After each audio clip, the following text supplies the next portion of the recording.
Salutations. Oui, je vais encore parler d'Apple, mais moi quand j'ai un truc qui me trotte dans la tête, il faut que j'en fasse une vidéo. Bon, j'avoue, c'est aussi parce que je n'ai reçu que la moitié de mon colis, j'attends aussi son grand frère. Mais bon, faute de stock, ça sera la semaine prochaine. D'ailleurs, à partir de la semaine prochaine, je devrais commencer à vous parler de pas mal de smartphones Android. Mais aujourd'hui, ce n'est pas le sujet. On va partir dans des suppositions totales. Et vous me connaissez, je kiffe ça. Et ce que j'adore par-dessus tout, c'est lire vos propres commentaires, vos propres avis.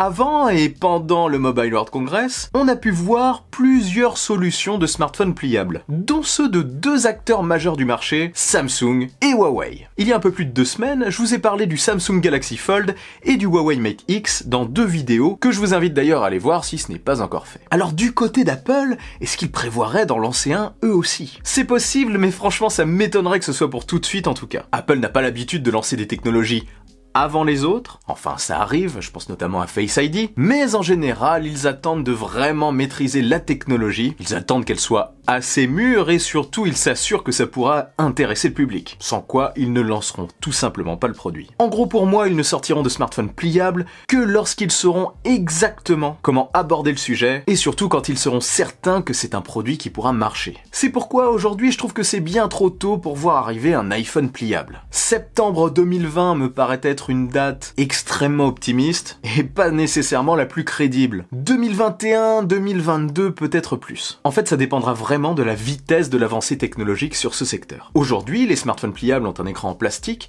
qui me paraît être assez fragile. On sent qu'on ne maîtrise pas encore totalement la technologie. En tout cas, pas suffisamment pour donner l'impression d'avoir affaire à autre chose qu'à un prototype. C'est mon avis, mais pour qu'il soit vraiment attirant, il faut que le smartphone, une fois plié, soit vraiment au niveau des smartphones non pliables en termes de finition et de facilité d'utilisation. Pour ça, il faut nécessairement maîtriser parfaitement la partie matérielle, le hardware, et la partie logicielle, le software. C'est d'ailleurs peut-être sur ce point que Samsung s'est plus démarqué que Huawei lors de la présentation du Galaxy Fold. L'OS paraissait quand même plus abouti. Le switch entre le mode smartphone, malgré son tout petit écran, et le mode tablette était relativement fluide. Du côté d'Apple, le fait qu'ils aient vraiment la main sur l'OS et sur le hardware est un avantage non négligeable pour eux. Ils ont moins de contraintes que les autres et ont vraiment les moyens d'adapter iOS à ces écrans pliants et de produire quelque chose de relativement agréable et fluide. Mais le problème n'est pas là. La vraie question va être de trouver le meilleur moyen d'aborder le smartphone pliable. Et au passage, maintenant que j'y pense, à mon avis, ils sortiront ça, si bien sûr ils le sortent, que quand on ne verra plus la pliure et quand l'écran sera plus rigide. Bref, alors quelle est la bonne manière d'aborder le sujet de l'écran pliant? Franchement, j'aimerais bien être une petite souris ou avoir à la limite la combinaison de Ant-Man, pourquoi pas, pour pouvoir m'infiltrer dans l'Apple Park et voir tous les prototypes sur lesquels ils travaillent. Savoir quelle solution ils vont choisir. Plier vers l'intérieur, à la manière du Samsung Galaxy Fold et donc avec un écran à l'extérieur, ça aurait l'avantage d'avoir un aspect smartphone à l'extérieur si c'est maîtrisé, avec un dos sans écran qui permettrait donc la recharge sans fil, et surtout on n'aura pas peur de l'abîmer en le posant sur une table, en tout cas bien moins qu'un écran comme ce qu'on voit sur le Huawei Mate X. Par contre, si c'est le cas, il faudra vraiment travailler sur la finesse, parce que la solution du pliage vers l'extérieur choisie par Huawei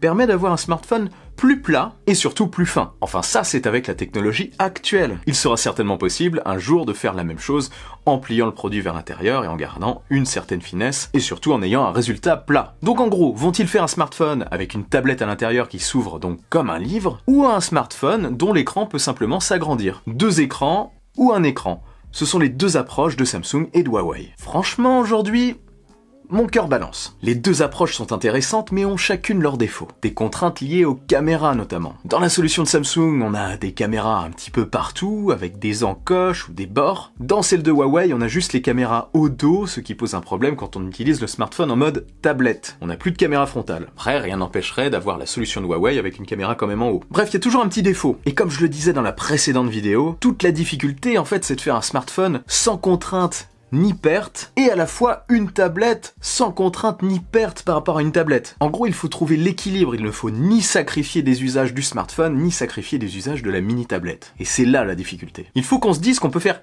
exactement la même chose en mode smartphone qu'avec un smartphone classique, et exactement la même chose en mode tablette qu'avec une petite tablette classique. Il ne faut pas que les gens se disent qu'ils seront plus à l'aise avec un smartphone et avec une tablette à côté. Enfin, avec une petite tablette à côté. Parce qu'on restera quand même sur des tailles relativement proches du 7 ou du 8 pouces dans tous les cas. À moins qu'on le plie en 3. Donc voilà, ce sont des points qui me font penser que peut-être que le smartphone pliable ne va pas prendre auprès du public avant un bon moment. Beaucoup souhaitent encore aujourd'hui avoir deux produits séparés. À la limite, une petite tablette et un smartphone plus compact. Deux produits qui peuvent être destinés à différents usages d'ailleurs. Et quand on réfléchit, si la solution du pliage vers l'intérieur, celle de Samsung, est choisie par Apple, il y aura aussi quelques petites contraintes. Face ID par exemple. Il faudrait s'identifier à l'extérieur puis déplier le smartphone pour l'utiliser? Ou alors faudrait-il mettre deux Face ID, un à l'extérieur et un à l'intérieur? Et si l'iPhone pliable est plié vers l'extérieur, comme sur le Huawei Mate X, alors là il faudra trouver un moyen de faire de la recharge sans fil à travers l'écran. Ou alors il faudra tout simplement systématiquement le déplier pour le recharger sans fil. Ça peut être une solution. On pourrait se dire qu'on peut enlever la recharge sans fil, mais c'est pas le genre d'Apple. Ils ne reviendront à mon avis jamais en arrière sur cette technologie. Ou alors il faudrait peut-être le plier en 3, comme je le disais dans une précédente vidéo. Mais bonjour l'épaisseur! Enfin en tout cas en l'état. La technologie n'est pas encore assez aboutie pour ça. En tout cas pour faire un truc propre. Pour ne pas avoir le sentiment d'avoir 3 smartphones l'un sur l'autre dans votre poche. D'ailleurs j'attends vraiment de voir la solution du smartphone pliable de Xiaomi, parce qu'il se plie aussi en 3. Bon, quoi qu'il en soit, on ne sait pas vraiment si Apple va sortir ce smartphone pliable, mais il y a quand même des indices qui font penser qu'ils y travaillent. Ils y travaillent forcément. C'est logique. Déjà, Apple a déposé un brevet pour un écran pliable, en 2 et en 3. Pour le pliage en 3 d'ailleurs, ils peuvent aussi très bien avoir une partie plus épaisse, la partie du smartphone, et juste l'écran plus fin qu'on plierait en 3. Ça pourrait être une solution. Sur le brevet en question, par contre, si j'ai bien compris, il semblerait que l'écran se plie vers l'extérieur, donc à la manière de ce que propose Huawei avec le Mate X. Mais peut-être en 3. En gros, ça sent un pliage vers l'intérieur, un petit peu comme un... comment dire ? Comme un escargot, avec un bout de l'écran qui serait entre les deux parties en sandwich. Je sais pas si vous voyez. Hop, feuille de papier magique.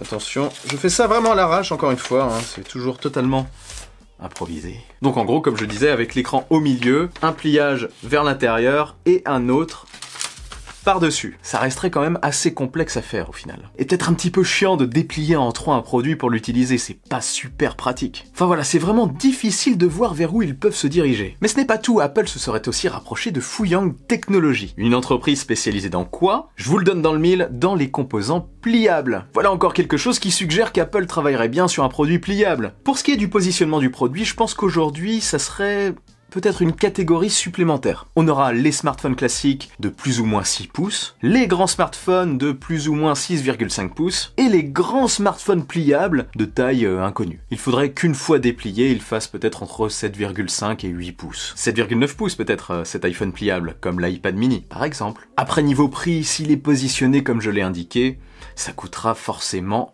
un bras, ou peut-être 2 bras. Probablement d'ailleurs le prix d'un iPhone Max, plus le prix d'un iPad mini. Un tarif débutant à 1700 €, ça serait bien. Oui, je suis clairement très optimiste, mais on parle quand même d'une sortie au moment où la technologie sera plus aboutie. Et peut-être, du coup, moins cher qu'aujourd'hui. Après, on fait peut-être totalement fausse route. Et si l'écran pliable chez Apple n'était simplement destiné qu'à l'iPad? En gros, avoir un iPad pliable comme un livre, et donc plus transportable. Ça pourrait permettre de le transporter en protégeant son écran. Et ça ne compliquerait pas forcément les usages, parce qu'aujourd'hui, les possesseurs d'iPad ou d'autres tablettes ont généralement des sortes de smart covers, comme celle-ci, qu'on ouvre comme un livre, pour utiliser l'iPad. Quoi qu'il en soit, je vous en reparlerai très certainement sur la chaîne parce qu'on devrait en savoir plus au fil des prochains mois ou années. Et de votre côté, dites-moi dans un commentaire si vous pensez qu'un iPhone pliable arrivera prochainement et si ça vous intéresserait. Et si cette vidéo vous a plu et que vous voulez m'aider, partagez-la sans oublier le bon pouce en l'air qui claque. Pour ne rien louper,